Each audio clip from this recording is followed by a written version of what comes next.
Hey there, everybody. Thanks for joining me for another one-man review. Today I'm going to be taking a look at a really strange, really beautiful, really interesting book. This is called BEDETRUITE by Samplerman. Samplerman is one of my favorite artists working right now. This is published by Le Dernier Cri, I think is how you pronounce it. I spent months, a month and a half, 2 months, not buying this book. It's a big book. It was pretty expensive, and it's foreign, so you had to pay for that. I think it was like a $50 book plus shipping.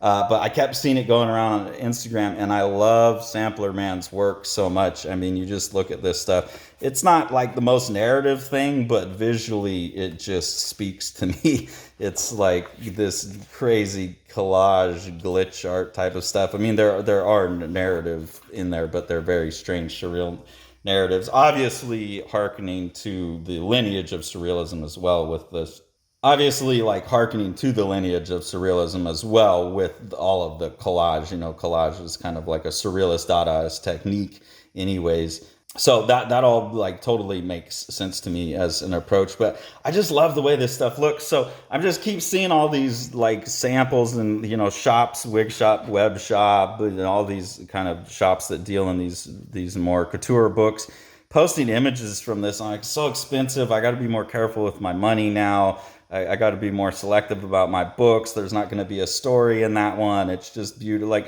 I kept trying to get myself not to buy this book, but something about Samplerman stuff just attracts me so much that eventually it was like, okay, this month, I'll not buy some other stuff and I'll get this. So eventually I cracked and I got this. And yeah, really, all I can do is just flip through it and show you the pages. If you like this kind of thing, you'll love it. If you need a story, you won't. But to me, there's just so much going on visually. There's so much going on with composition in here. And then just, yeah, like formal things going on where you're using one element in so many different ways.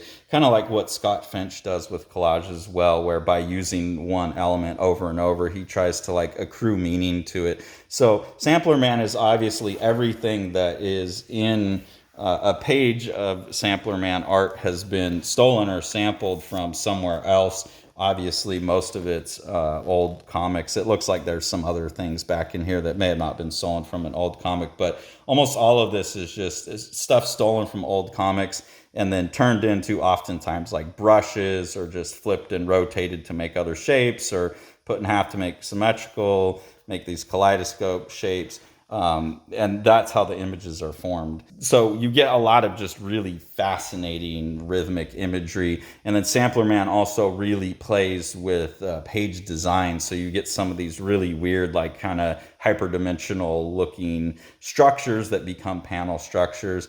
Some really interesting things like this, where it is more like a little comic put out page by page to each other. Some stuff like this that looks like Trad Moore, who's already on all the drugs, it seems like, has gone and done even more drugs. So yeah, it's just when I'm seeing images like this on Instagram, it's like, oh my God, I want to get that. I want to hold it. Also, it's like beautifully printed and produced, so there's a tactility to the images. And yeah, I mean, I flipped through this book and like put tags like to read it, but it's just something that I could grab off the shelf and open up to pretty much any page and find something in it that's going to inspire my own kind of approach to comics, my own approach to composing, my own approach to panels, my own approach to subdividing a page and then subdividing the panels in ways that relate to each other. There's just so much inspiration in here. I had to break and get the book. This is a good example here of where it looks like Samplerman has taken this thing and made like a stamp brush pattern out of it. And so is like drawing with images, which is a really interesting idea here, drawing with a crazy cat image kind of as a stamp or a brush. Really interesting idea to approach. Now, when I'm looking at stuff like this, I am always thinking like, okay, this is obviously something that's gonna, and this isn't like a negative thing about the book. It's just an honest statement of what it is. Like, this is avant-garde stuff. It's not for everyone. It's weird. It doesn't have like as clear of a story through it. It's definitely more formalist.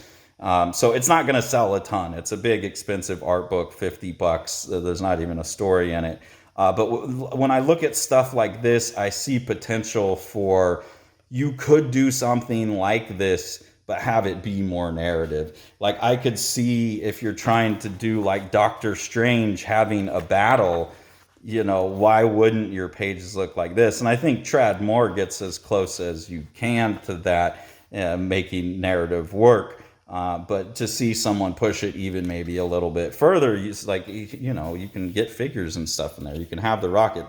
There's stuff going on. That also means that when you pull this book open, you could be on one page and interpret it forever. But stuff like this just always really like motivates me to make things that are a little bit more publicly accessible, publicly consumable, could maybe appeal to a wider audience, but has like the thought and care and the artistic quality of a book like this. So it's really important for me to get these kind of books, and no matter how much I resisted it, I just couldn't. It feels too important to like the ecosystem of my own mind to be exposed to this kind of stuff for my own creativity. So thank you, Samplerman. I hate you. You made me spend so much money, but you're a constant inspiration and just an artist that I'd have a really hard time not getting anything that Samplerman does.